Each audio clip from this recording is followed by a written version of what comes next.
पूज्य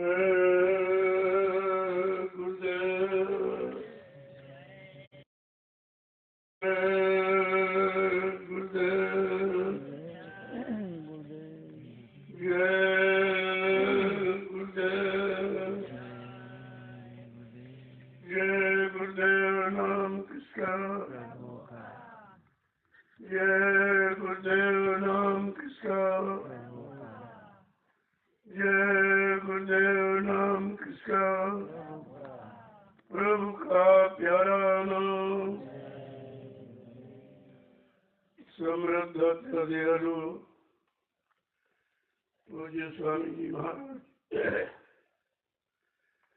आज की इस प्रातःकालीन सत्संग में सम्मिलित होने वाले सभी सत्संगी प्रेमी जनों,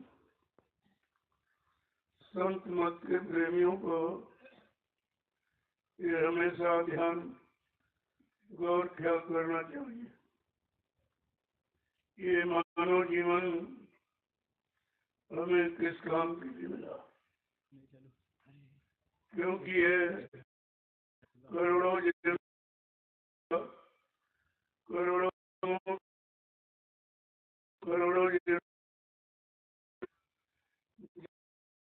हो जाता, उनका उदय होने का वक्त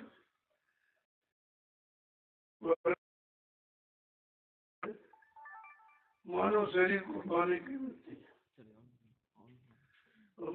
शरीर तो मिल गया, करेगा नहीं तो यानी मन बुद्धि चित करेंगे वो जो जीवात्मा परमात्मा की है, जो जिसकी है वो उसको मिलेगी जब उसको रास्ता मिलेगा। मतलब सलाहकार कोई मिल जाए तो रास्ता तुम्हारा सुलभ हो जाए। इसलिए संत महापुरुष आए, उन्होंने अंतर्मुखी साधना की बात। ये काल के जीव काल की पूजा में फंसे, बाहर में इंद्रिय भोगों में, इंद्रिय भोगों की प्राप्ति में जो भी साधन आप किए वो सब तुम्हारे लिए बेकार सिद्ध हुए, क्योंकि शरीर नाशवान है। इस शरीर इंद्रियों से जो भी करोगे वो तुम्हारे हाथ लगने वाला नहीं है। यही इसी भूल भलैया में काल माया ने सबको रखा और निकलने नहीं दिया। कोई भी जो भी आया, चाहे ऋषि हो, चाहे मुनि हो, योगी महर्षि हो, ब्रह्मचारी हो, अवतारी शक्तियों हो, कोई समाज सुधारक ज्ञानी विज्ञानी, इन सब को बहिर्मुखी रखा, अंदर की तरफ मुड़ने जाने नहीं दिया। क्यों? उसको अपना राज चलाना था, क्योंकि उसने अखंड तपस्या सत्पुरुष की और सत्पुरुष ने से ये वरदान ले लिया। तो मतलब यानी वरदान बगैर सुरतों के ये यहाँ कुछ चल ही नहीं सकता। तो उन्होंने उसने चेतन भंडार मांगा कि हमको चेतन भंडार दे दीजिए। अब देख करके फंस तो गए, लेकिन कहा ठीक है तुमने मांग लिया, मैंने दे दिया, लेकिन हमारी एक संत सूरत, एक संत बोध मृत्युलोक मंडल पर मानव शरीर से आती जाती रहेगी, वो जीवों को जगाकर घर पहुंचाएगी, लेकिन तुमको इसमें दखलंदाजी नहीं करोगे। तब से संतों का आगमन हुआ। इन जीवात्माओं के जगाने के लिए बहुत संत आए, जगा के खड़ा कर दिया, क्योंकि सत्पुरुष जिनको आदेश देता है और जिस काम का मतलब यानी जितने जीवों को जिस युक्ति से जगाने का वो उतना ही काम करते। जानते तो सब, लेकिन अधिकार के अधीन रहते। और कहा जब भेजा गया, संत गुरुओं को भेजा, संतों को भेजा, सदगुरुओं को। जब कलयुग के जीव इन सबको भूल गए, तब परम संत यानी मालिक को खुद आना पड़ा अपने मृत्युलोक मंडल में, क्योंकि जीवात्मा मालिक की किसी की, न ब्रह्मा की, न विष्णु की, न शंकर की, न रामकृष्ण, 33 करोड़ देवी देवता, न 9 करोड़ दुर्गा, 10 करोड़ शंभु, ये जीवात्मा किसी की नहीं, ये मालिक की है। अब अपने बच्चों को चिंता माँ बाप को होती, पड़ोसियों को थोड़ी होती। और ये सब पड़ोसी है, जो ब्रह्मा है, विष्णु है, जीवात्माओं का सच्चा मालिक यानी अनामी महाप्रभु है। जब महाप्रभु दया कृपा करके और प्रभु नाम लेकर इस परम मंडल पर आएगा, प्रभु नाम का प्रचार कराएगा, प्रभु नाम से जीवात्माओं को जगाएगा और प्रभु नाम का बेड़ा भवसागर में लगाएगा और उस पर बिठाकर जीवात्माओं को प्रभु धाम पहुंचाएगा, तो जीवात्माओं का आवागमन खत्म हो जाए। ये आपने कभी नहीं सुना था, ये कभी किसी ने बताया नहीं, क्योंकि आपसे क्या गया था, सत्संग आगे सुनने को आएगा। अभी तो भूमिका बनाई जा रही, अभी जगाने की भूमिका, और जब भूमिका नहीं आप समझ पाए तो वचनों को कैसे समझते। और उसी भूमिका में सब खत्म हो गया, सब इधर उधर को उधर भाग गया उधर। अगर भूमिका वचनों की भूमिका को समझा होता तो आपके अंदर ये लगन रहती कि अभी तो भूमिका बनाई जा रही, इस भूमिका का लाभ हमको आगे मिलेगा, तो आप अपनी जगह खड़े रहते। लेकिन कोई नहीं खड़ा, सब भाग गए इधर उधर। जबकि इसीलिए आपको सिखा के कहा कि देखो दरबार में पड़े रहना, खड़े रहना। कभी कभी लहर ज्वार भाटे की तरह उनकी दया की लहर आएगी और तुमको यानी मतलब लाभ दे देगी। लेकिन जब आप खड़े ही नहीं रहे, सब भग गए, तो दया दी गया तो किसको दीजिए। जब घाट पर रहोगे तभी नाव पर बैठोगे। तुमने घाटे जोड़ दिया और दया का घाट था, जहाँ पर नाम नौका लगाई थी जीवात्माओं को घर पहुंचाने के लिए। आपने घाट छोड़ दिया और दया हट गई। आप दया हटी, ये दुर्घटना घट गई। इस सब काल माया ने सब फिर से सबको समेट लिया। जैसे आप कांटे बीन के रखो चले और तूफान आया, फिर कांटे फैल गए सब। ये तूफान आया था, काल माया ने ये तूफान चलाया और जितने जीवों को इकट्ठा किया उसे बिगड़ गया। अगर मजबूती से होते, जैसे घास को देखो आप, छोटी होती है लेकिन मजबूती से गड़ी, चाहे जितना तूफान आनी है उस घास में कोई फर्क नहीं। कोई भी एक घास को उखाड़ के तूफान नहीं फेंक सकता। घास कितनी मजबूत, किसने आधार, घास का मतलब आधार से, जिसने आधार को पकड़ लिया वो नहीं सकता। नाम का आधार पकड़ा नहीं और गुरु का आधार दिया हुआ आधार पकड़ा नहीं और समझा नहीं और बच्चों को जाना माना पहचाना नहीं, तो तुम्हारे जैसे सावधानी से सुनना चाहिए। ये सब ये हम सत्संग तो बड़े बड़े कार्यक्रम होता है। जैसे भी भंडारे का कार्यक्रम, वहाँ हम सत्संग होगा, हम आवास के दिन, वहाँ दुनियावी सांसारिक सभी तरह के लोग आते हैं, तो हम तो मिला जुला संदेश ये निखालिश। और यहाँ पर तीनों काम आपके हो, सत्संग, सेवा और भजन, तीनों रास्ते आपके मजबूत किए जा रहे हैं। लेकिन जब तुम रास्तों पर चलना सीखो और भी रास्तों पर विश्वास करो और दृढ़ता मजबूती से पकड़ कर और इधर उधर का ख्याल से हटा दो। सांसारिक दुनियावी भोगों का ख्याल रखोगे तो आप बच्चों को नहीं सुन पाओगे, सेवा का भाव नहीं पैदा कर पाओगे और भजन में मन बुद्धि चित्त को नहीं लगा पाओगे आप। इसलिए दृढ़ता मजबूती इसको बनाओ और इसी पर जोर दिया जाता है। कभी मैं बहुत लघु सत्संग करता हूँ, इस समय वो सब खत्म, बहुत ध्वनि सीमित, जिसकी जरूरत, जिसकी आवश्यकता, जिससे तुम्हारा काम होगा, बस उतने ही वचनों को आपके सामने रखा जाता। इधर उधर दुनिया भी कोई बात नहीं की जाती। अब ये प्रेमियों को सोचना चाहिए कि हमको आम सत्संग सुनना है कि खास सत्संग सुनना है कि निज सत्संग सुनना है कि सीने वसीने वाला सत्संग सुनना, कौन सा सत्संग हमारा कौन सा काम करेगा। चार प्रकार के जीव शामिल होते हैं, इसीलिए चार प्रकार का सत्संग रखा है। चार प्रकार के जीव आर्थ अर्थार्थी, जिज्ञासु और ज्ञानी, ये 4 प्रकार के जीव सत्संग में आते हैं और उनके लिए अलग अलग मतलब यानी रास्ता रखा जाता, बताने का तरीका आम खास नहीं जो सीने उसी ने। तो तुम जिस भाव में आते हो और उसी भाव में लेके चले जाते। तुम्हारा कभी परमार्थी भाव बना ही नहीं, कभी स्वार्थ लोभ लालच और मान सम्मान तुम्हारे दिमाग से कभी हटा नहीं, और तुमने परमात्मा पर कभी कदम रखा नहीं। जब कदम नहीं रखा तो परमार्थी रास्ता तय कैसे कर गया। इसलिए ये सब व्यवस्था भूमि का ये स्थान इसीलिए चुना गया कि 88,000 ऋषियों ने तपस्या की, तपस्या करके बेचारे चले गए। उसका लाभ उनको क्या, कोई थोड़ा सा कोई मतलब यानी यही सांसारिक काम करने की मिल गई तो खुश हो गए, तो आशीर्वाद दे दिया, नाराज श्राप दे दिया और आशीर्वाद में बंधे रहे और ये कर्म के बंधन से छूटे नहीं, छूटे बेचारे वो भी।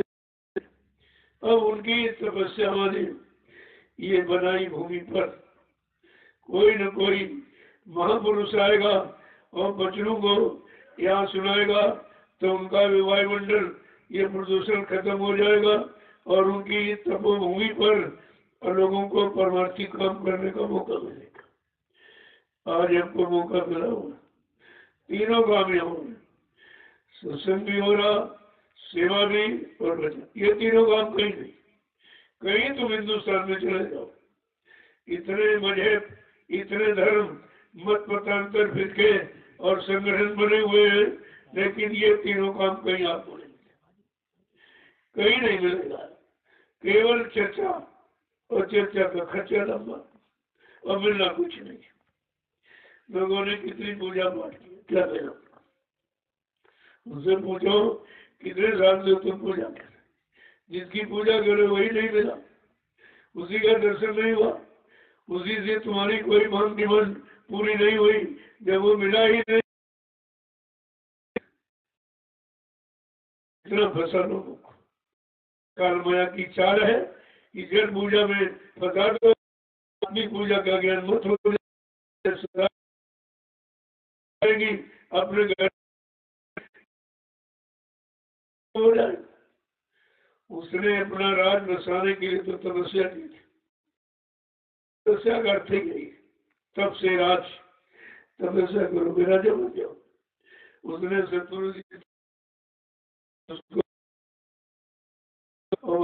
राजा बन गया, ये भी फंस गया, निकल नहीं सकता, अपने मालिक के पास नहीं जा सकता। देखो कितना बड़ा फंसाव है। ये है माया का कार और कर्मों का हिसाब। दोनों चीजों को समझ जाएगा उसे सुनते रहते, और एक कान से सुना एक कान से निकाल। ये आपने जो मतलब समझा नहीं है, ये उसी का तो दुष्परिणाम है कि जिस चीज के लिए आप आए वो खाली नहीं, सब खाली चलेगी, कुछ नहीं करा। कहने का मतलब है जब भी सत्संग में आओ, हाव भाव चाओ, ये 3 चीजें ध्यान में रखो। बड़े हाव से, भाव से, चाव से आप वचनों को सुनो और इसको धीरे धीरे एक एक वचन अपने जीवन में, अपनी करनी में उतारने की कोशिश करो। करनी ही भर किताबें परमात्मा से मिला देगी या किताबें किसी को महात्मा बना देगी, ये सब आपको ध्यान में रखना चाहिए। जब तक उन वचनों को उसमें जो लिखा, जैसे मान लीजिए आप बीमार हो तो पता लगाए भी इस बीमारी का इलाज क्या होता, तो बता दिए फला डॉक्टर के पास चले जाओ, तो डॉक्टर पे आप पहुंच गए तो बीमारी चली गई। डॉक्टर ने बता दिया ये बीमारी, तो क्या बीमारी बताने चली गई या तुम्हारे सुनने से चली गई? उसने कहा नहीं ये दवा उसने लिख दी, क्या लिखने से बीमारी चलेगी? फिर दवा आपने खरीद ली, क्या खरीदने से बीमारी चलेगी? और दवा ला के आपने घर में रख ली तो क्या बीमारी चली जाएगी? या रोज दवा को देखते रहो और पढ़ते रहो, क्या बीमारी चली जाएगी?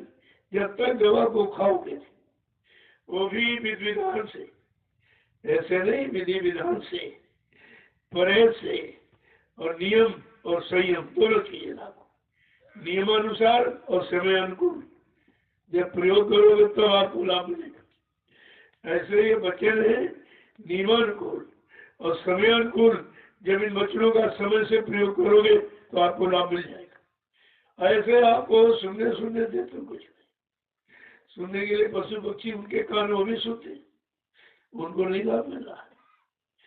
कहने का मतलब है पहले समझो, सुनो, गुनो और धुनो, ये तीन साधन है। वचनों को सुनिए और गुणन मनन करो, चिंतन करो कि ये वचन क्यों कहेंगे, किस काम किस प्राप्ति के कौन सा लाभ पाने के लिए किए गए, तो आपकी समझ में सब आ जाए। लेकिन आप तो मथुरा गए और इधर उधर घूमते थे, वो जरा तीर्थ देखा है, वो देखा है, वो देखा है। अरे तीर्थ, तीर्थ का मतलब नहीं, मतलब आपको नहीं है। तीर्थ का अर्थ क्या, क्यों बनाएंगे, इनका मतलब क्या है।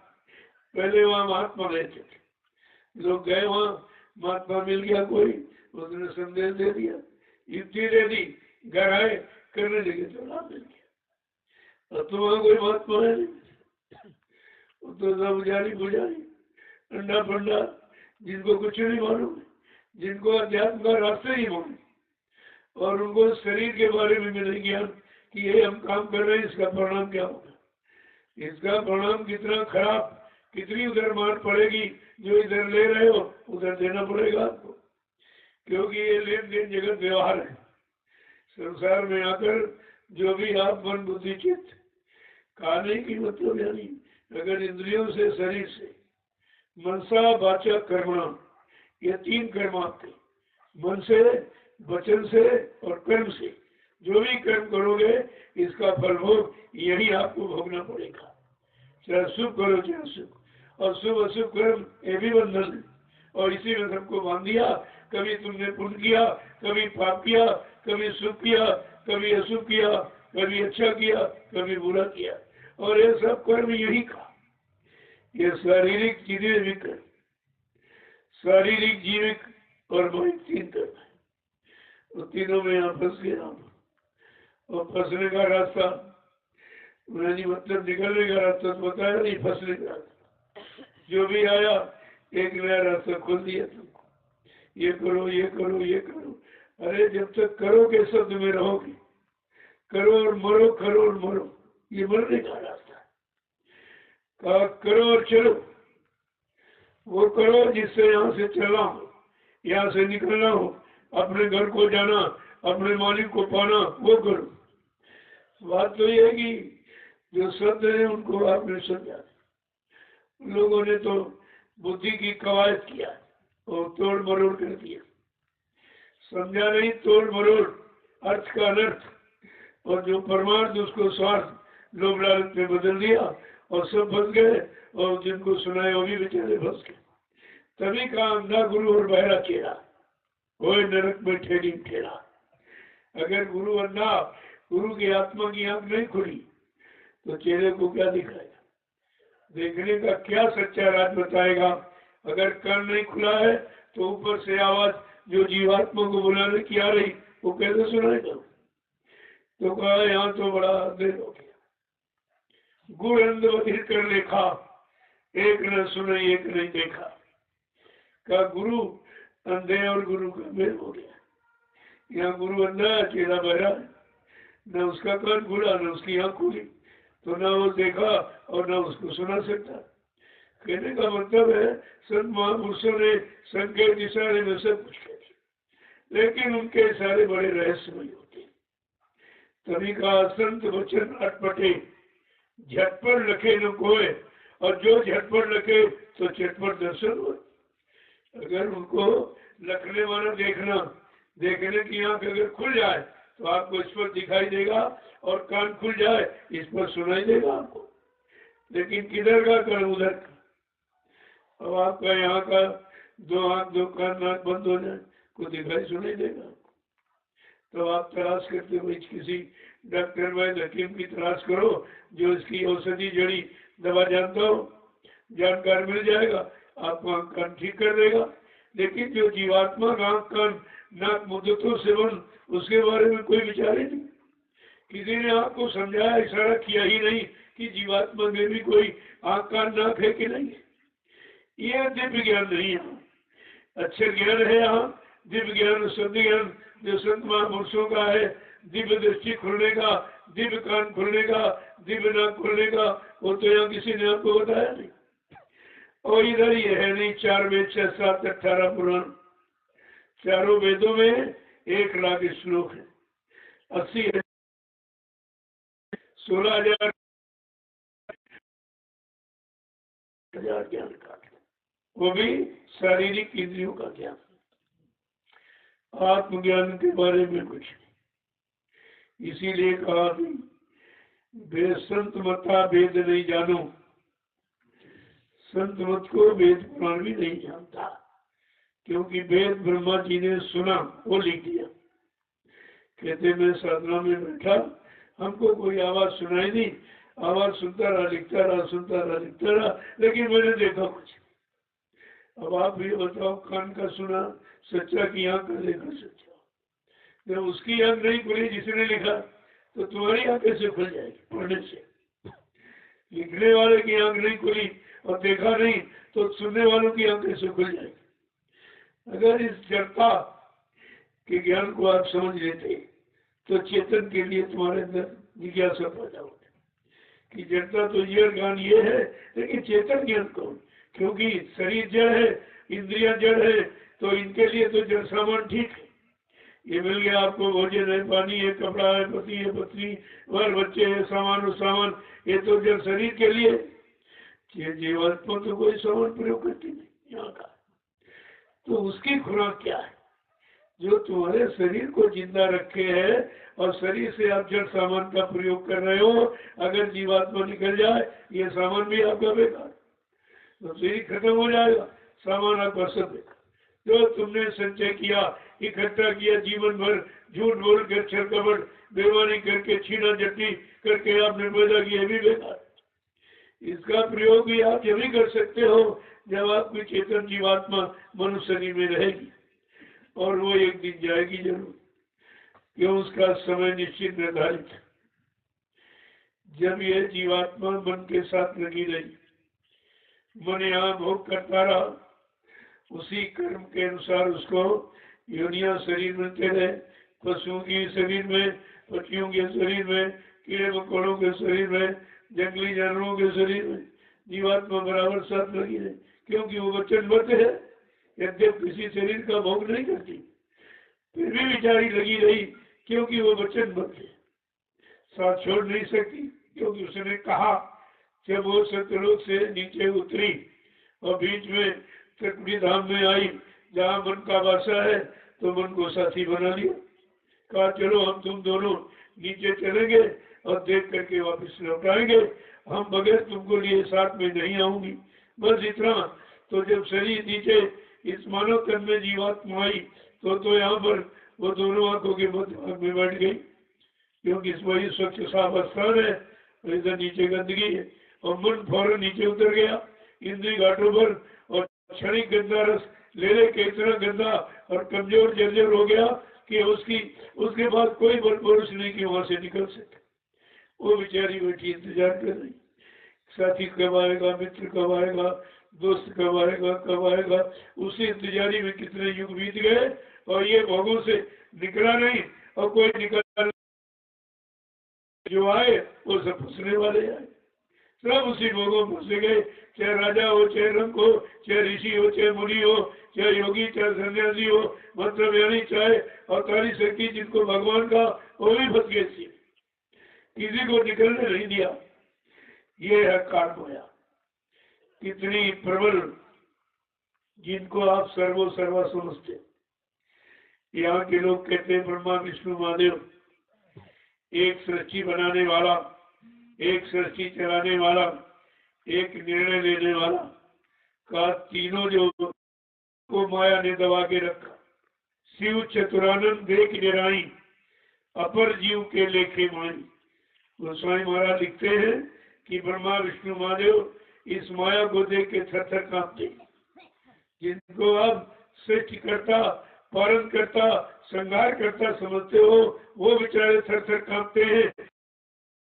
कमजोर जीव ये कैसे बचेगा?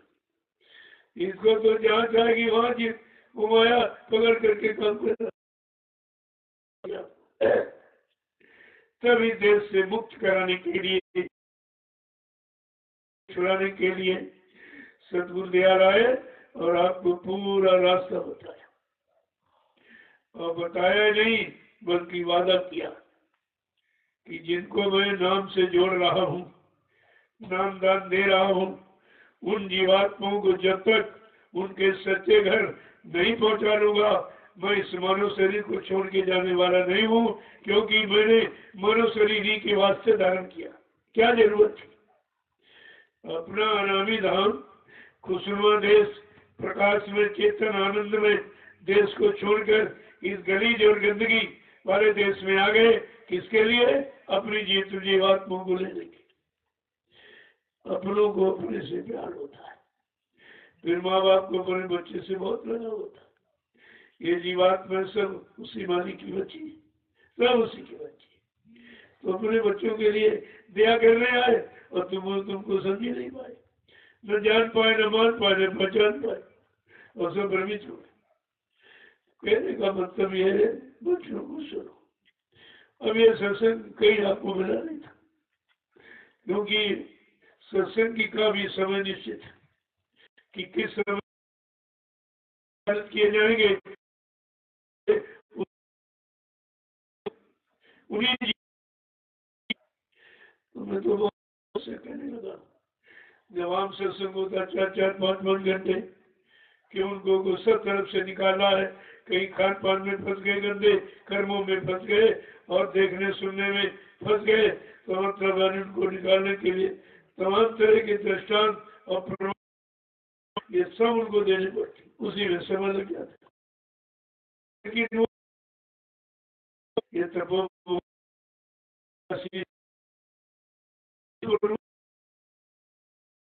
यहाँ पर उनकी ये जगाई हुई भूमि है, लेकिन जगी हुई भूमि पर तो जब कोई जगाने वाला तो उनकी वाणी का कारण वायुमंडल में होगा, तो ये धरती पर जीव देखेगा। तभी तो आप लोग कहने लगे वो मथुरा में आश्रम है, यहाँ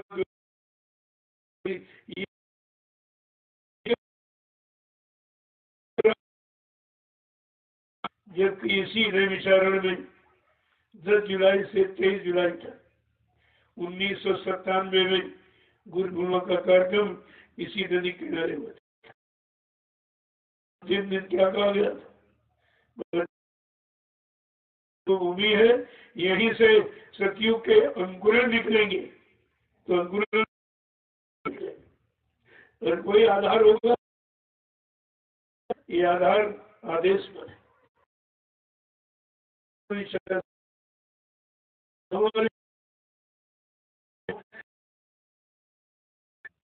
जो मुझे आदेश को हो गया इशारा, उनके बच्चों को सब भूल गए, उन्हीं को भूल गए, उनकी दया कृपा मेहरबानी को सब भूल गए। ये जमीन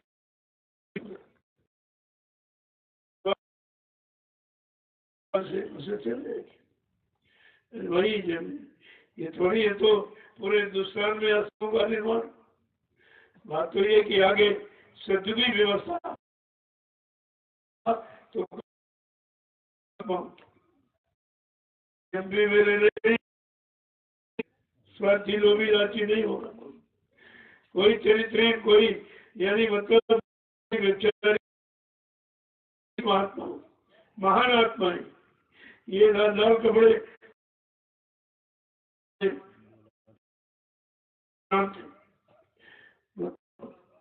उसी तरह राष्ट्र में गुरु ने वचन क्यों उच्चारण किया, ये नामदान क्यों दिया, इसका मतलब क्या है? कुछ नहीं, जिसे मालूम वो मालिक बन गया, और ये अज्ञान जीव उसी पीछे दौड़ गए, उसी पीछे चाहिए। ये समर्थ महागति पर जानकार बैठा, तुम्हारे पास तो 3 युगों का इतिहास, राजाओं की गद्दी का, संतों की गद्दी का और गुरुओं की गद्दी का।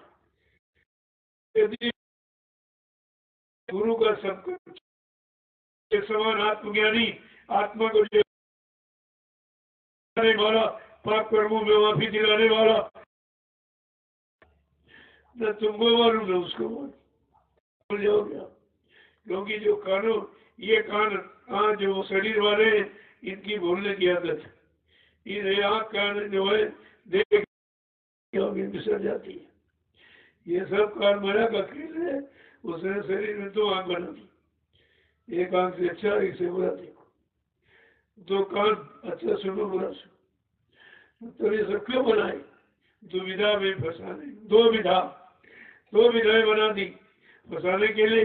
लेकिन जीवात्मा में 1 कान है, 1 नाक, 1 आँख है। जहाँ 1 है वहाँ 1 रस है, वहाँ दुविधा नहीं, वहाँ तुमसे झगड़ा नहीं, वहाँ कोई शंका संदेह बोल नहीं। अब तुमने न शरीर का न जीवात्मा दोनों का आपने समझा नहीं। तो जीवात्मा के लिए शरीर धारण करके आया, क्योंकि तुम्हारे मानव शरीर में जीवात्माओं का कल्याण करने के लिए उन्होंने मानव तन धारण किया और पड़ गए। हाथ ना के मुंह है ये, अरे भाई शरीर की तो बनावट थी। अगर अलग बनावट धारण करेंगे तभी आप नहीं छोड़ पाओ, आपको भय डर लगे। कोई शरीर न धारण करे, आपको संदेश दे कोई भूत प्रेत कि पूरे हिंदुस्तान में दौड़ दौड़ कर दरवाजे दरवाजे घर घर आवाज लगाई और घर धाम का जगाए नाम का और काम करने का पूरी गाड़ी दी। मैं किस धाम से आया हूँ, किस काम के लिए आया हूँ, कौन सा नाम लेके आया। लेकिन न धाम का, न काम का, न नाम का, तो फंसते तो आप जाएंगे। इतना बताने समझाने तुम सो के सोते रहेंगे। तो जाके देखो, उठो तो जगा दो, धरा पर अंधेरा रहने न पावे। काम तो ये करना आपको, लेकिन जब तुम ही नहीं जगा दूसरे क्या देगा? क्या सोने वाला व्यक्ति दूसरे जगा सकता है? 1 लाख लोग सोए पड़े हो बेकार, एक जगाने वाला आ जाए तो 1 लाख को जगा देगा। उस लाभ को आपको समझना चाहिए। जय गुरुदेव, जय गुरुदेव, जय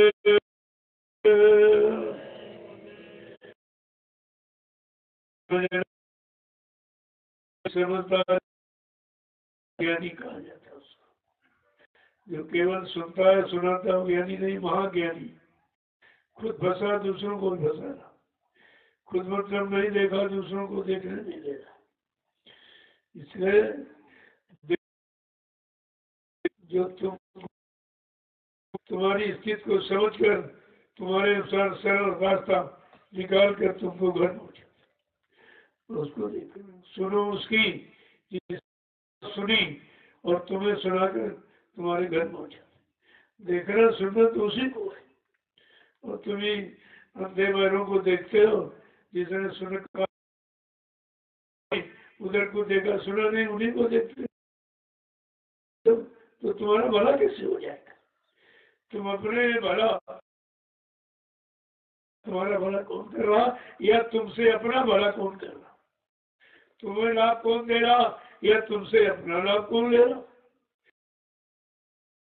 बारीक बात कैसे समझोगे? तो इसलिए दोनों चलता है, थोड़ा थोड़ा थोड़ा ज्ञान दोनों। तब ये जिस सम्राट महापुरुष ने ये नाम की दौलत यानी इकट्ठा की बांटा, इकट्ठा की और कहा मेरी ये नाम की दौलत बांट देना, रखना नहीं अपने पास। तो देखो आपको मिल गई।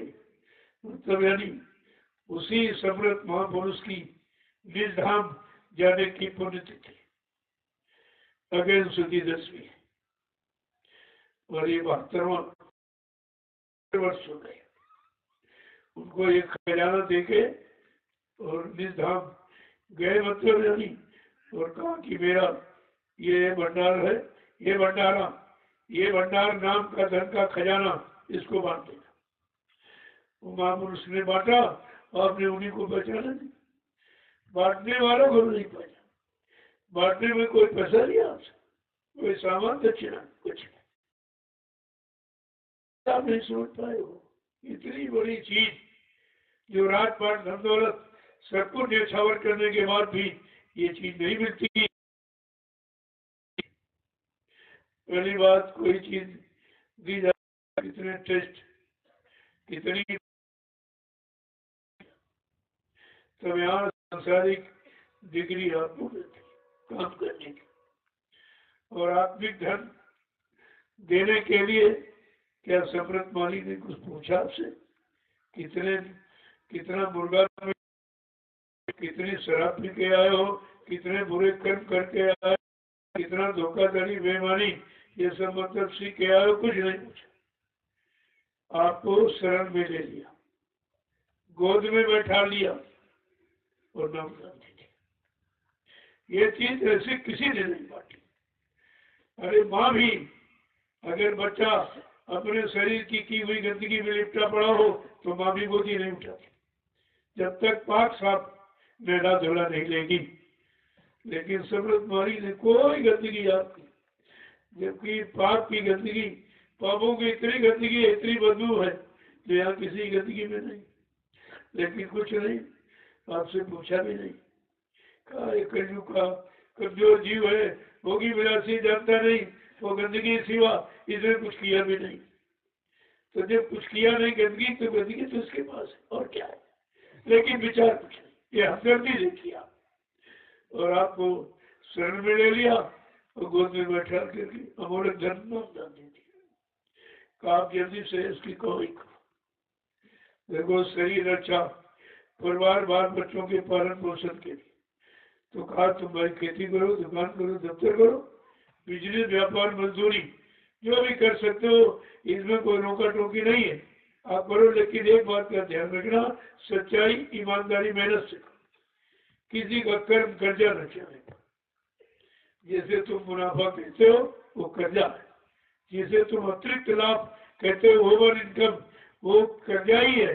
अब तुम्हारी बुद्धि में वो समझ में आया नहीं कि कर्जा कितने तरह का होता। ये भी लोगों ने बताया, क्योंकि सब यहाँ कर्जदार है। जो कर्जों से मुक्त हो वो आपको मुक्त होने का रास्ता बताएगा। जब सब कर्म के कर्जदार तो बताएगा क्या? अब ये संत महापुरुष निष्कर्म कराने आ गए, जिनको सारे कर्मों का कर्जा मालूम, कर्जा उतारने का तरीका मालूम।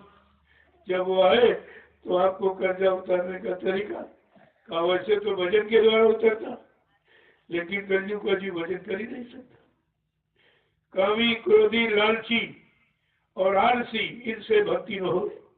भक्ति करे कोई सूरमा, जिन जात वरण कुल खोल, वो ये नाम की भक्ति करेगा। ये शारीरिक इंद्रियों की भोगों पाने की भक्ति नहीं, ये नाम की भक्ति अपने धाम को पाने की, अपने मालिक के पास जाने की। कहा ये भक्ति, कहा कौन करेगा? और कहा भक्ति स्वतंत्र सदा सुख खानी, लेकिन बिन सत्संग में स्वतंत्र है, सुख की खान है, लेकिन बिगड़ सत महापुरुषों के सत्संग के आपको मिल नहीं सकते। ये बड़ी विचित्र चीज है। भक्ति करना आसान नहीं, भक्ति करना कोई खेल नहीं है।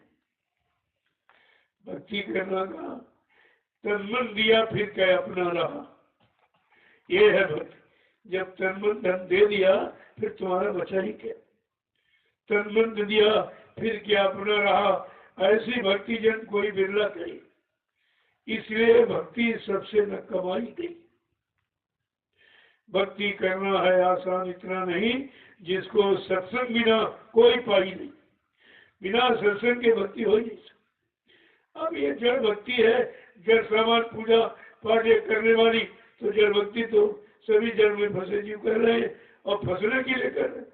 अरे भक्ति निकलने के लिए कि फंसने के लिए की जाती। अब ये फंसने वाली भक्ति यहाँ लोगों को मालूम थी, लेकिन निकलने वाली भक्ति नहीं मालूम। ये दाम भक्ति, ये दाम पैसा कैसे मिलेगा, ये काम क्रोध लोभ मोह अहंकार ईर्ष्या राग द्वेष की भक्ति, और वो है निष्काम भक्ति नाम की कमाई। तो बात तो समझने की है, भक्ति भक्ति कहलाते लेकिन मालूम नहीं। ये नवधा भक्ति जो यहाँ पर सिखाई गई, उसमें भी यानी गोस्वामी जी महाराज ने ये लिखा है कि भगवान राम जब सबरी के घर पधारे आश्रम में, और सबरी का वो निस्वार्थ सेवा भाव देख इतना प्रसन्न हो गए, कहा मैं तुम्हारी इस निस्वार्थ भक्ति निर्बल भक्ति से इतना प्रसन्न हूँ, आज मैं तुमको वो आशीर्वाद दूंगा, वो उपदेश दूंगा जो मैंने किसी भक्त को नहीं दिया, अपने किसी भक्त को हनुमान आदि को नहीं दिया, वो मैं तुमको देना चाहता। गोस्वामी महाराज ने कहा भगवान राम ने उस सबरी को कौन सा वरदान, कौन सी भक्ति दी। कहा सबरी तुम जीवन में ध्यान रखना, प्रथम भक्ति संतन कर संगा, दूसरे भक्त मम कथा प्रसंगा। पहली भक्ति है संतों का साथ, और संत मैं संत नहीं हूँ, मैं तो अवतारी शक्ति हूँ। मैं अवतार इसीलिए लिया कि दुष्टों के संहार के लिए धर्म की स्थापना की, लेकिन संत आएंगे जब उनका साथ करोगे, उनकी संग सोबत, तो तुम इस देश से निकलकर अपने घर जाओगे। लेकिन मेरे घर जाने की ये भक्ति है, और घर अपने घर जीवात्मा को पहुंचाने की वो संतों की नाम की भक्ति। वो सब ने इशारा किया, लेकिन वो लोगों ने छिपा दिया उसको। ये जन जीवों ने, स्वार्थी लोभी लालचियों ने उस अध्यात्म को छिपा दिया। लेकिन गोस्वामी महाराज संत थे, और 550 वर्ष कलयुग में आए थे।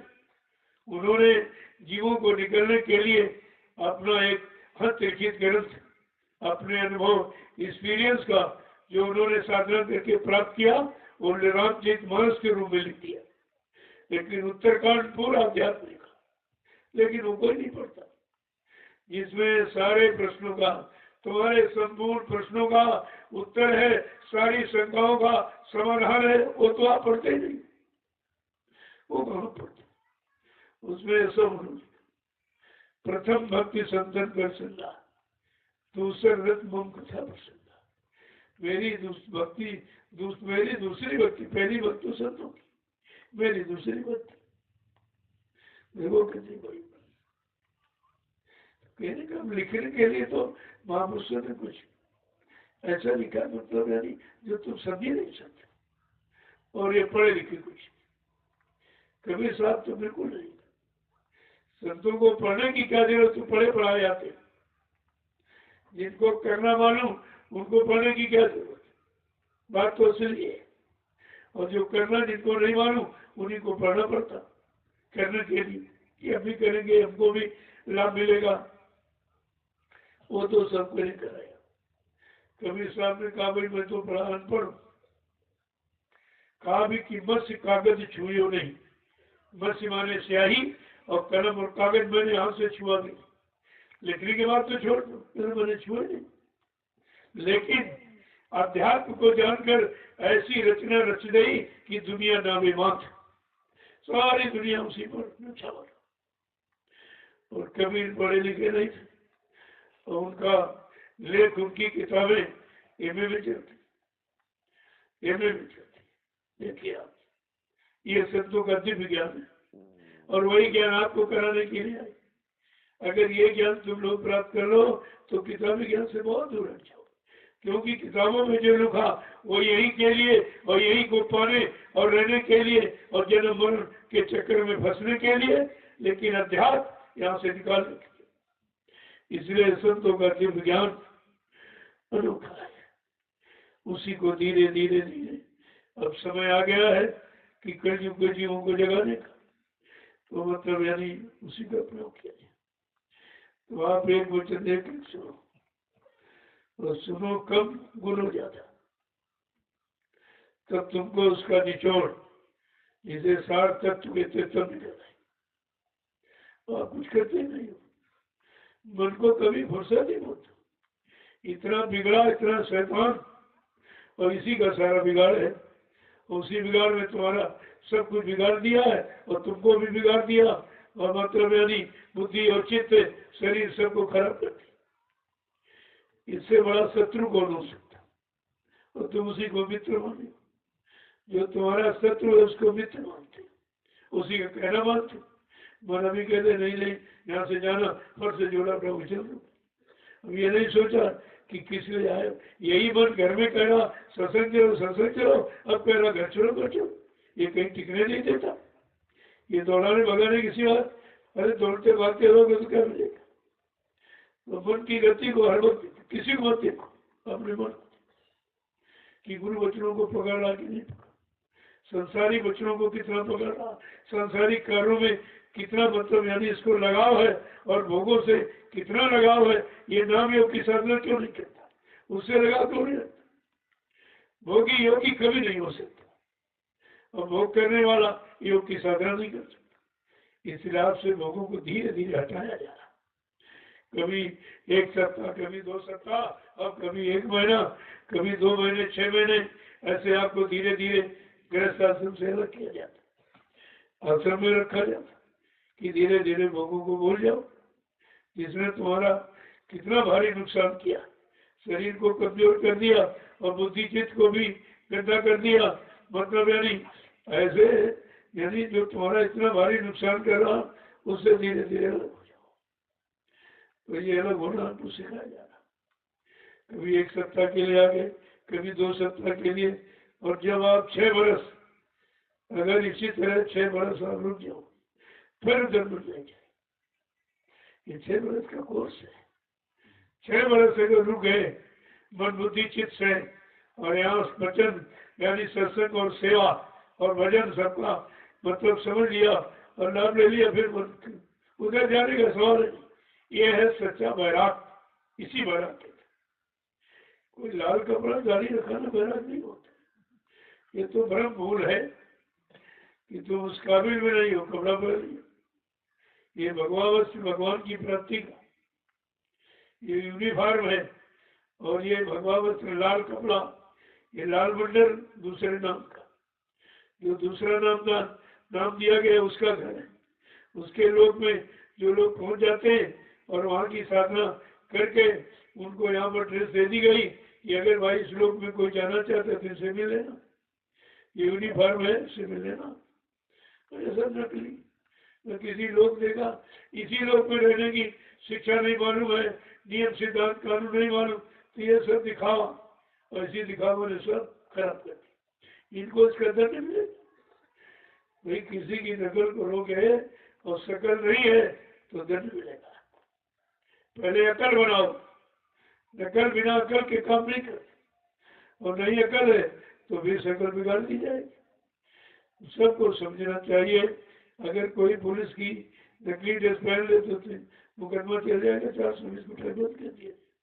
लेकिन ये सब नकली ड्रेसें पहले घूम रहे से कोई नहीं कहता, नकली दाढ़ी रखाए घूम रहे कोई नहीं कहता, क्योंकि इसके बारे में किसी को ज्ञान नहीं, किसी को जानकारी, और इसी सब अज्ञानता ने आपको फंसा लिया। कोई इसमें फंसा, कोई इसमें फंसा, सब दाढ़ी में, बाल में और कपड़े में, और उसके मतलब यानी इसी में तो फंस गए सब। लेकिन नाम और काम में कोई नहीं फंसा। न नाम की जानकारी, न काम हुआ और न धाम पहुंचा। ये तो तुम्हारा काम इसलिए था। तो एक एक वचन को बड़े गौर से। अब ये समय वो नहीं है, अब समय है घर चलने का। आपने घर चुना, ये इस घर में देखे बहुत देख लिया, क्या मिला?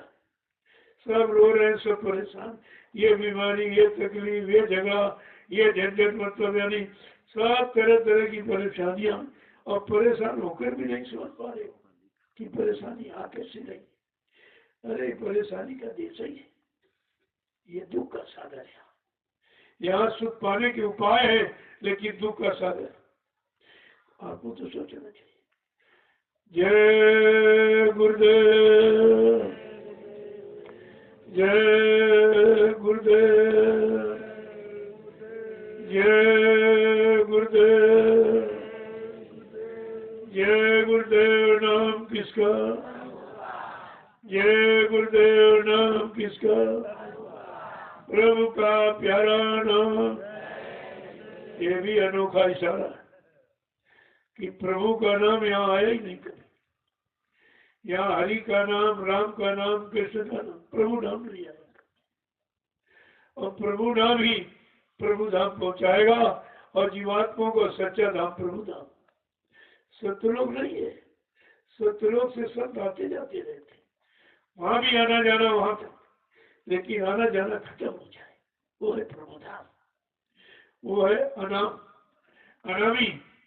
जब अनामी कोई नाम जिसका नहीं, लेकिन जब जीवात्माओं को जगाने आएगा कोई नाम लेके आएगा। बगैर नाम आधार जीवात्मा का, जीवात्मा बगैर नाम की जगी नहीं सकती।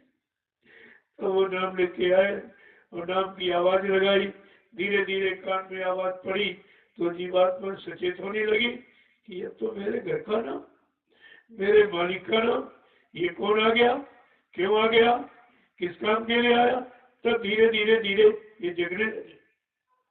तब इनकी समझ में आया कि नहीं, हमारा घर वाला आ गया हमको अपने घर ले जाने के लिए, अब हमको चल पड़ना चाहिए। धीरे धीरे धीरे ये सब जान जाते हैं और आप कभी जगने का प्रयास नहीं करते।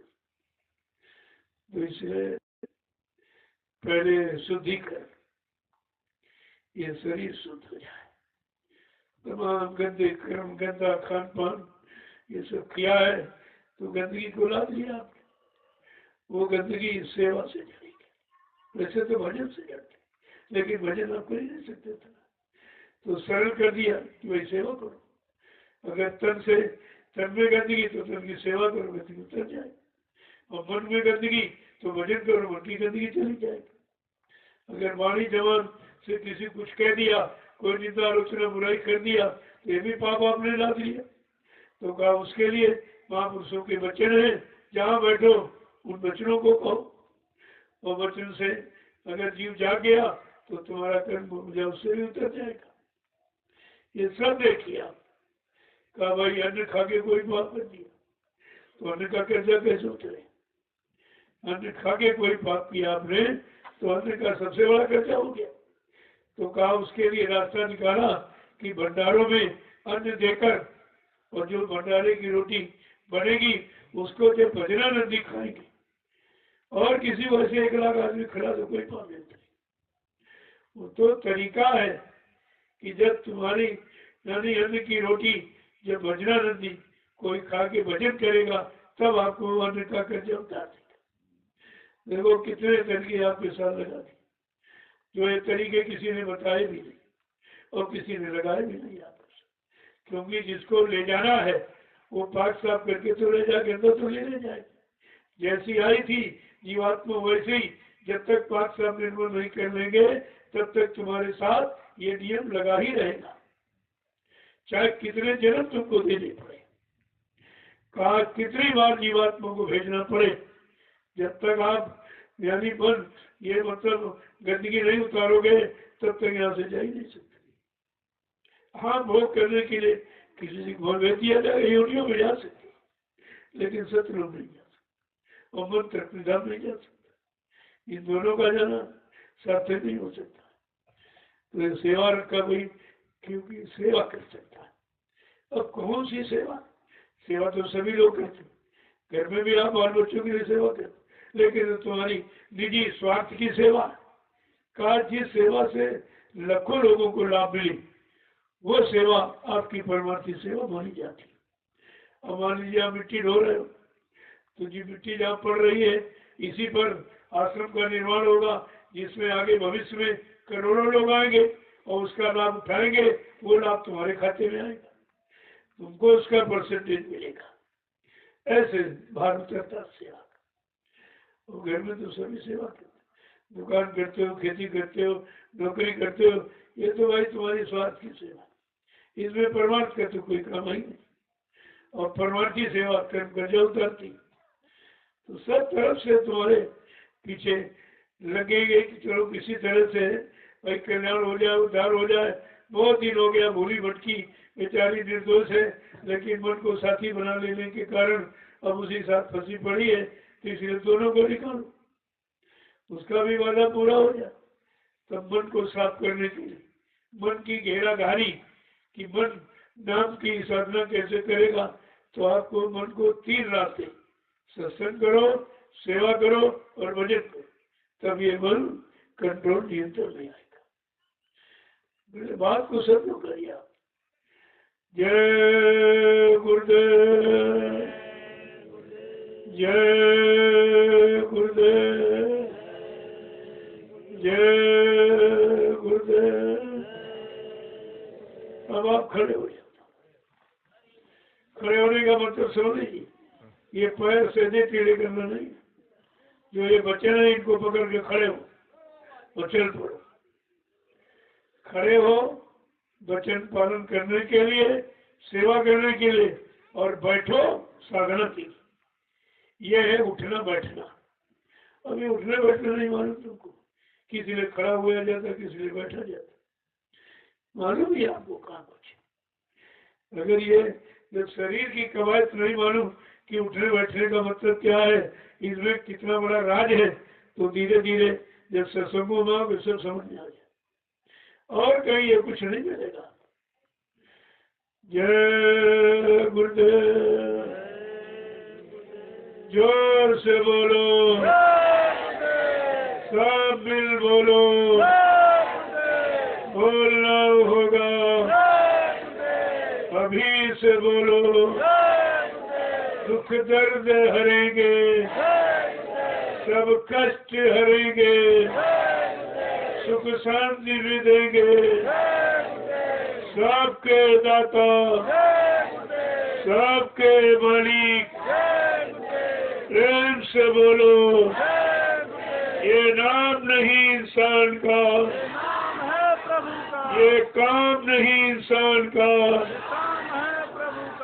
देखिए आप ये जयघोष है, ये नाम ये काम करे, क्या और कोई नाम ने ये वादा किया? हरि नाम ने, राम नाम ने, कृष्ण नाम ने, क्या ये किसी नाम ने ये वादा किया कि सुख शांति देंगे और सबको लाभ देंगे, सबकी जीवात्मा जगाएंगे, परमात्मा से मिलाएंगे, सबके पाप कर्मों में माफी दिलाएंगे, सब मन और चित्त और सबको पाक साफ निर्मल बनाएंगे? ये किसी नाम ने नहीं कहा। ये नाम ये करेगा। अगर कोई नाम कर सकता तो करके दिखा दे। चैलेंज भी है और जानकारी भी। ये नारेबाजी नहीं है, ये उस नाम की महिमा और नाम का काम, ये सब आपको सामने रखा जाता और तुम केवल मुंह से चिल्ला देते हो, भूल जाते हो। ऐसा नहीं है, इस नाम के साथ ये काम जुड़ा हुआ। जब तक ये नाम इतने काम करके नहीं दिखा देगा और ये लाभ नहीं देगा, तब तक इस नाम जो नाम लेके आया वो धरती पर से जाएगा नहीं, ये झूठा हो जाएगा। बात को समझा करने पहले आप, ये ऐलान है, ऐसे नहीं है।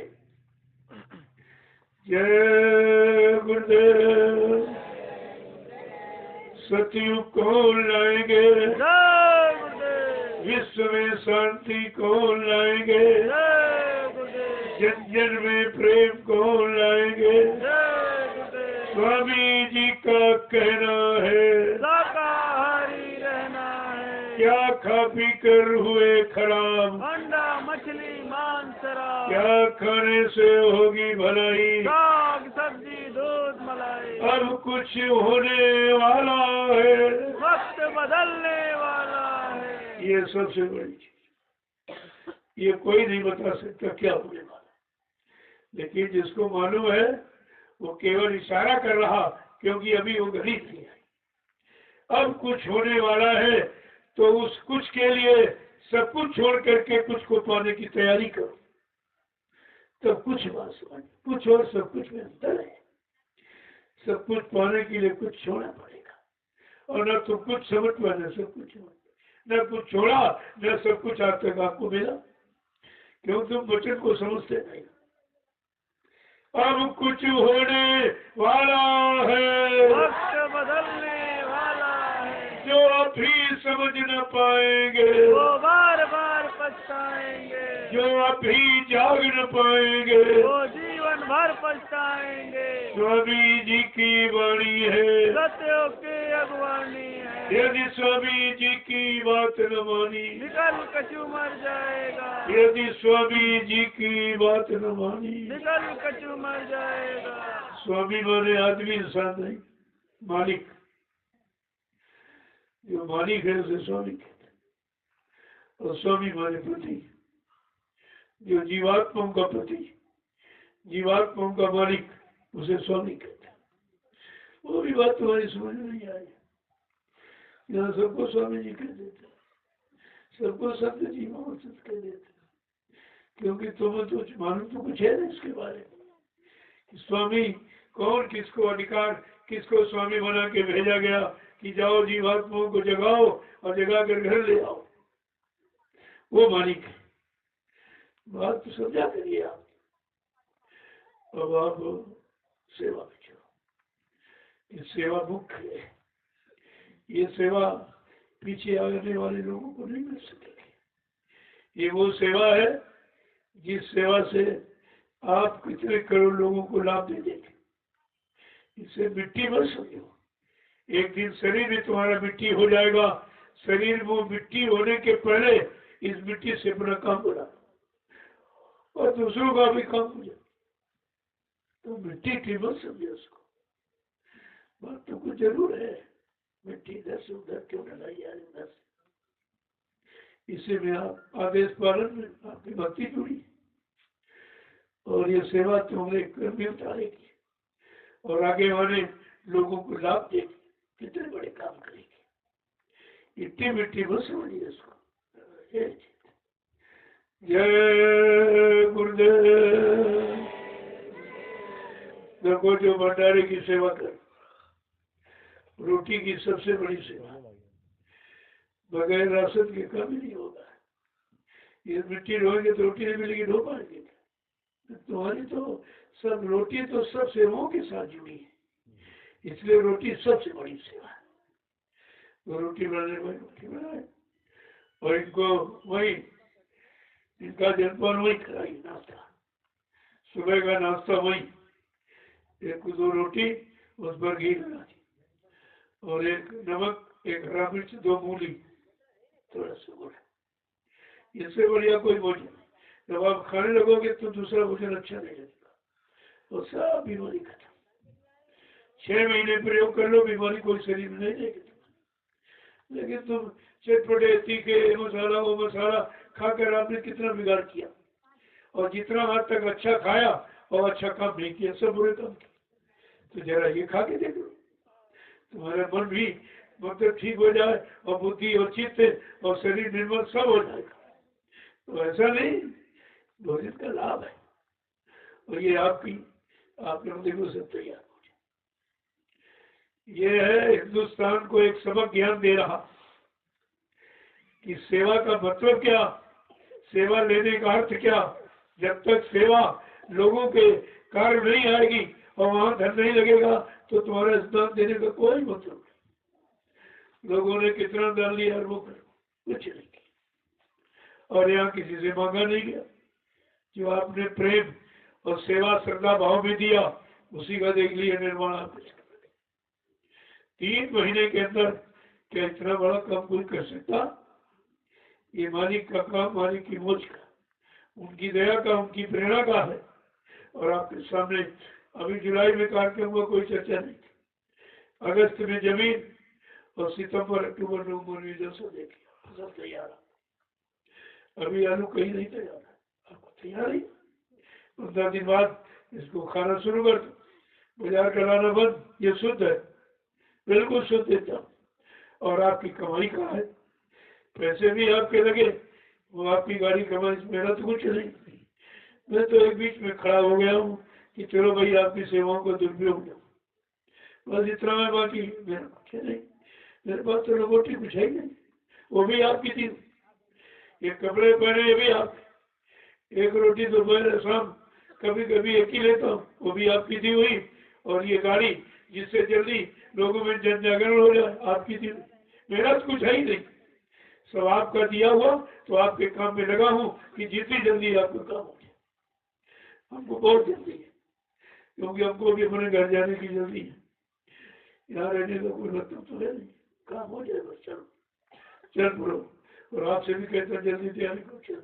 और तुम यहाँ रहने की तैयारी जुटे हो, ये मकान, ये दुकान, ये खेती, ये दफ्तर, ये पैसा, वो सब, ये सब सामान तुम्हारा नहीं है, ये काल का है।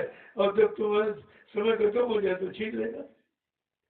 समय के पहले इस किसी के सामान से अपना काम बना लो, अपने घर के। ये तुम्हारा शरीर भी तुम्हारा नहीं, ये चमड़े का खोल है, जीवात्मा के रहने का मकान है, तुम्हारा कौन से? जीवात्मा के रहने का मकान। अब किसी के रहने के मकान को अगर गंदा करो तो सजा मिलेगी। तुम्हें मालूम नहीं है ये शरीर है, ये किराए का, वो भी जीवात्मा के रहने का मकान। जीवात्मा निकल जाएगी, मकान खत्म, कौन देगा? ये बताओ, मंदिर की पूजा है कि मूर्ति की पूजा? मंदिर चाहे करोड़ों रुपए का बना तो कोई पूजा करने नहीं जाएगा। पूजा मूर्ति की होती, इसलिए पूजा शरीर की नहीं है। जब तक जीवात्मा परमात्मा की मूर्ति है तब तक आपकी पूजा है, और आपके मतलब प्रेम और व्यवहार रिश्ता सब रहेगा। जीवात्मा निकल गई, खत्म। इस खोल से किसी को प्रेम नहीं, और तुम इसी खोल में फंसे पड़े। और स्त्री पुरुष में पुरुष स्त्री फंस गया। साकार का अर्थ बहुत बड़ा है। साकार ये भी कोई नहीं है, बनाया जा रहा। पहले मोटा मुर्दा मांस खाना बंद करो, और मुर्दा मांस छूट जाए। ये जिंदा मांस भी है, ये शरीर भी तो जिंदा मांस है। इससे भी अगर काम हट जाए तब तुम शाकाहारी हो जाओगे। अभी कहाँ से? अब इसी में फंसे पड़े हो। स्त्री हमारी है, पति हमारा, बेटा हमारा, बेटी हमारी, ये हमारा, वो हमारा। अरे चमड़े का खोल है, जीवात्मा का किसी को नहीं। जीवात्मा निकल जाए फिर नहीं कोई शरीर को पूछता, फिर घर में क्यों सुखा के रख लेते? कोई नहीं। हटाओ फेंको, जो जरा वाला गाड़ो फेंको, हटाओ फेंको, ये बेकार, इसमें कुछ नहीं। क्या चला गया जो कुछ नहीं? कौन सी चीज निकल गई जिसके कारण नफरत हो गई? हटाओ इसको, फेंको फेंको। अब इसका चेहरा देखा नहीं जाता, कहीं वो यानी भूत प्रेत न बन के आ जाए हमारे घर में। इतनी नफरत किसके कारण? जीवात्मा निकल गई। तो प्रेम जीवात्मा से था। तुम यही नहीं जान रहे किससे प्रेम है, किससे लगाव है, और मतलब किसका है, कुछ नहीं पता। ऐसे जुटे पड़े सब क्या करो चीज। जब सत्संग अंतर्मुखी मिलेगा तो बहिर्मुखता खत्म। अंतर्मुखी आप जानते नहीं कभी, उसी की समय जरूरत है। और यहाँ वही चीज, यहाँ इधर उधर की कोई बातें नहीं। जय गुरुदेव, जय गुरुदेव, जय गुरुदेव। नाम किसका? प्रभु का। जय गुरुदेव। नाम किसका? प्रभु का। जय गुरुदेव। नाम किसका? प्रभु का। प्रभु का प्यारा नाम। जय गुरुदेव। और इसमें भी आपको समझना चाहिए, जब प्रभु का नाम है तो जितनी बार नाम लोगे तो प्रभु को याद कर रहे, और कोई नाम लोगे तो प्रभु को नहीं याद कर रहे।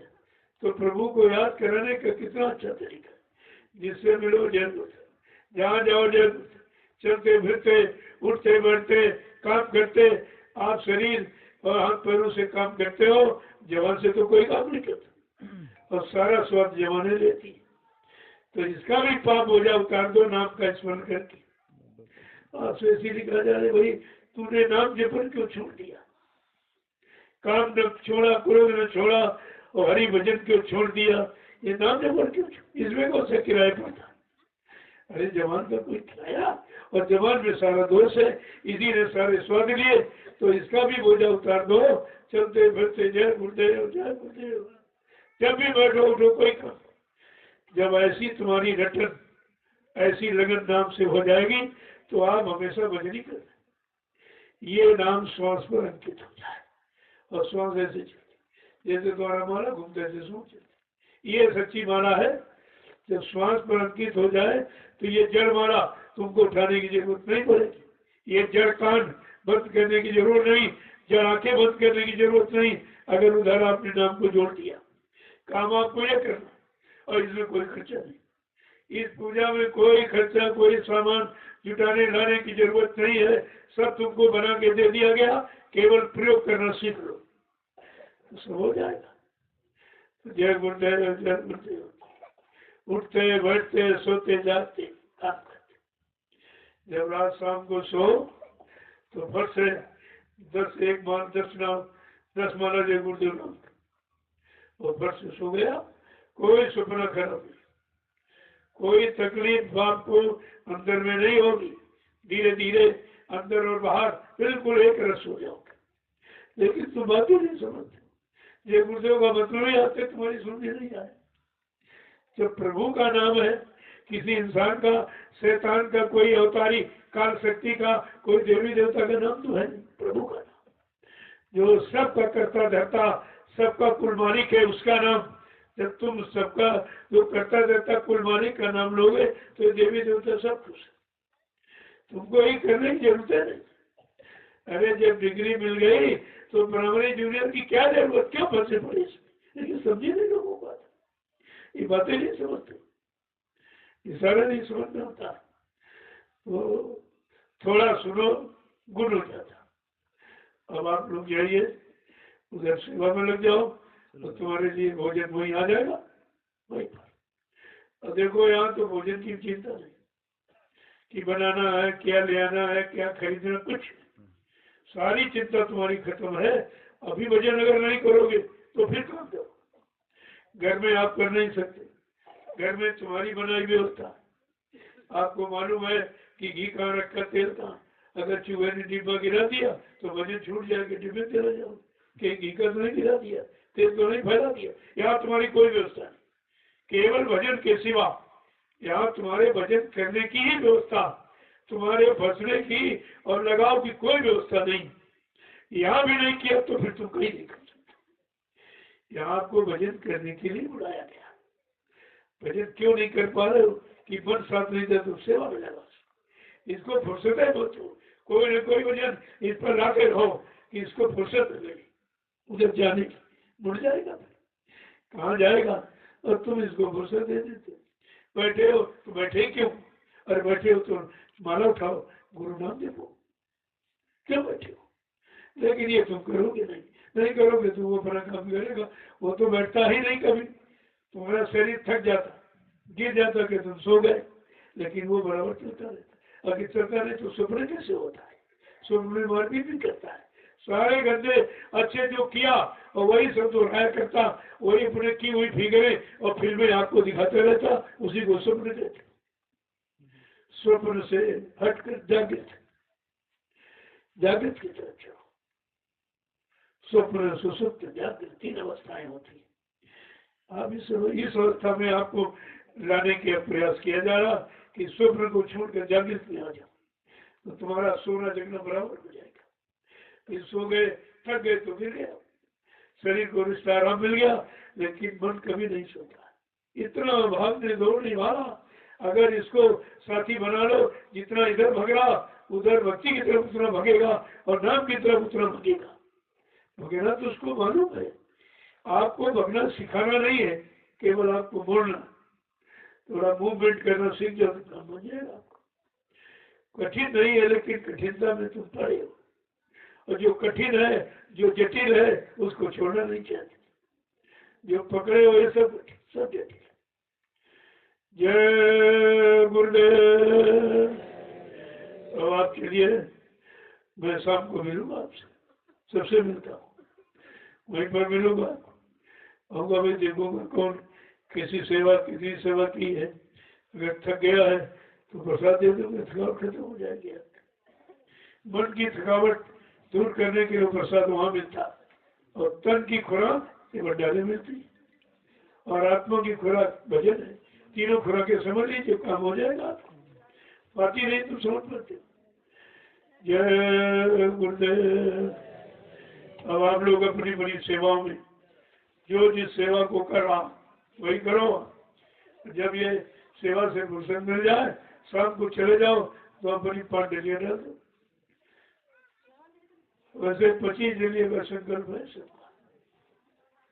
धीरे धीरे अब कुछ सुबह कुछ शाम, जो कमजोर है, बीमार है, अरे तुम्हारे लिए तो बहुत दूंगा, कुछ अभी करो और कुछ थोड़ा शाम को करो, पूरा हो जाएगा आपको। वो तो व्यवस्था सबके लिए, लेकिन जब व्यवस्था को अब व्यवस्था में प्रवृत्ति करो तो परेशान हो जाओगे आप। जो भी यहाँ किया गया समाप्त। जय गुरुदेव।